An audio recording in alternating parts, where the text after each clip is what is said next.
Hey guys, so today I'm going to be talking about my surgery experience.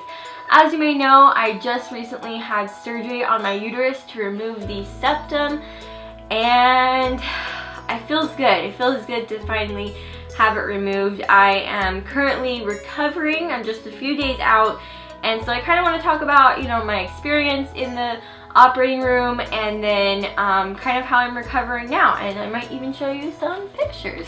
So of course, leading up to the surgery, I was definitely a bit anxious. I think that anyone who has been in the hospital in the past, and it's usually not for the best circumstances, I've definitely had some traumatizing things happen to me in hospitals. So this was definitely kind of just very nerve-wracking. I was definitely scared going in there.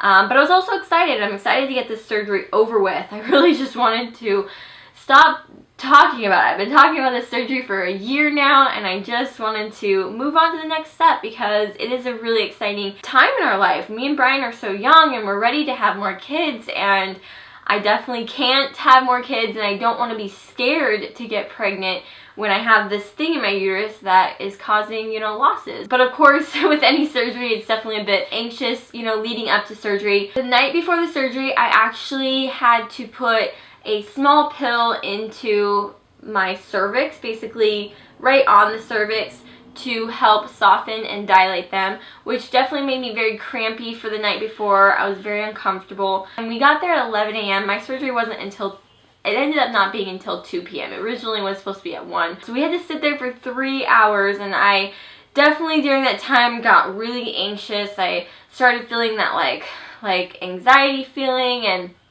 started feeling I was going to cry, and it's just nerve-wracking. And anytime you've been put under anesthesia, it's just a little bit weird to be put under sleep. So I've done it before in the past, and so I knew what to expect, which I think made me a little bit more anxious for the whole situation. So over the next 3 hours, we slowly had each doctor come in and talk to us about, what was going to happen during surgery and stuff like that. But definitely the one doctor that stuck out to me was my anesthesiologist. Kind of per law, he has to go over all the risks and stuff to anesthesia, and so they're usually very careful not to say things that are too scary, but he definitely said some things that really freaked me out, which later on really affected me in the operating room.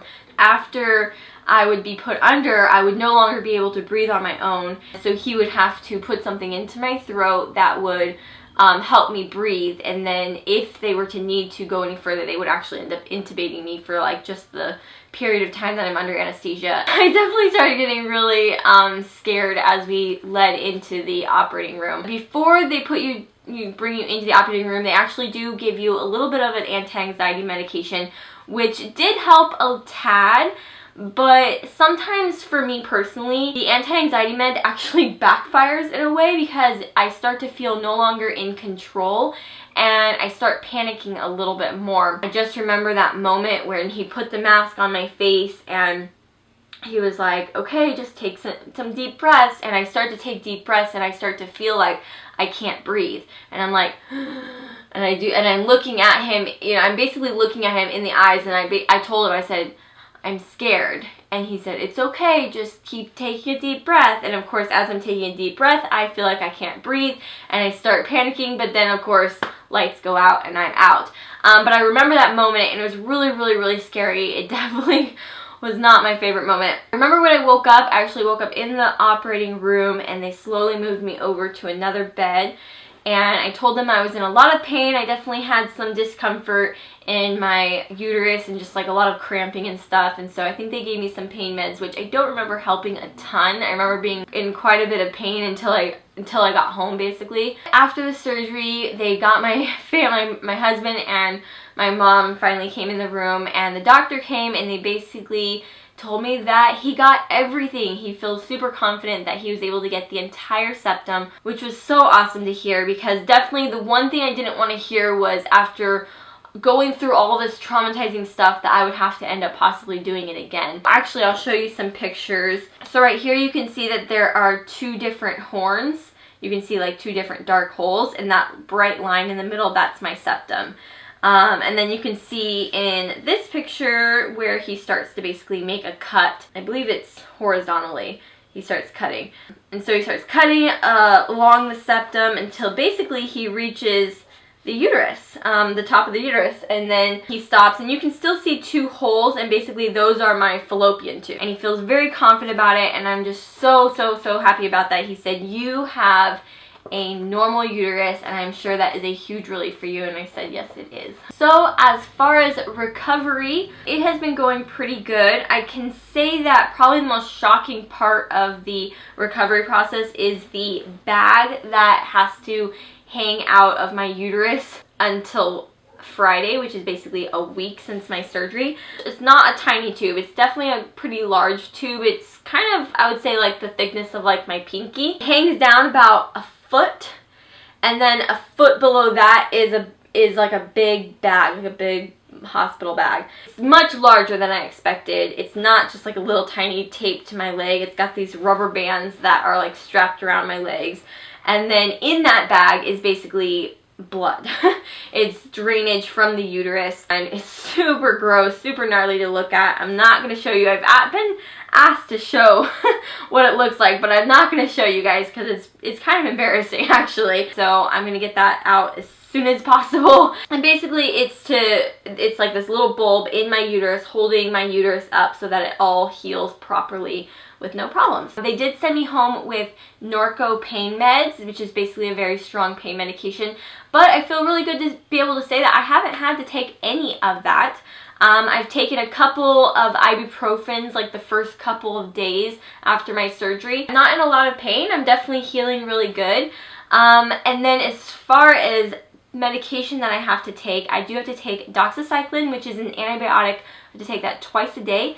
And I also have to take estrogen for about a month, and I have to take that twice a day as well, and that actually is vaginally, which is not fun. Gross. And then I also have to take a progesterone later on, basically like the last week of my whole recovery process. Right now, I'm definitely on a lot of hormones, which is really affecting my recovery right now. Not necessarily my recovery, but it's definitely affecting me personally. I felt really good up until about today. I've just started to feel extremely emotional. I've started to just like feel like I'm gonna cry all the time. Little things are making me cry. It just feels like there's like this cloud in my head, and I definitely know it's from the medication, the hormones that I'm taking. I just want to do nothing, and I just want to lay on the couch, and that's actually what I've been doing all day. This is the first thing I've done today. I put on some makeup, did my little bit of hair, which I just threw in a ponytail, and I was like, okay, I'm gonna make a video. It kind of bums me out. I don't want to feel like this for the next month, so I'll probably talk to my doctor about this whole thing. The next big question is, when are we gonna have a baby? So I've kind of answered this before. After I get my bag removed on Friday, I'm gonna wait about 3 or 4 weeks until I have an SIS ultrasound, where they check once again that everything is good. There's no septum, there's no scar tissue, there's nothing else they need to remove from the uterus. And as long as my doctor gives me the A-OK, then I basically can start trying again within 1 to 2 cycles after that. Definitely me and Brian are going to be waiting until the new year before we try again for a baby, but I'm so excited. I can't believe that trying for a baby again is definitely in the future, and it's going to happen, and I'm excited to go on that journey again. I'm a little bit scared and anxious, and should be totally interesting how it all, you know, turns out. I am a little bit emotional, and I definitely don't feel like myself, but I feel like this is only going to last for a few weeks, and then I can move on, and it's exciting. Exciting times in mine and Brian's life. Alright guys, I hope you enjoyed this video.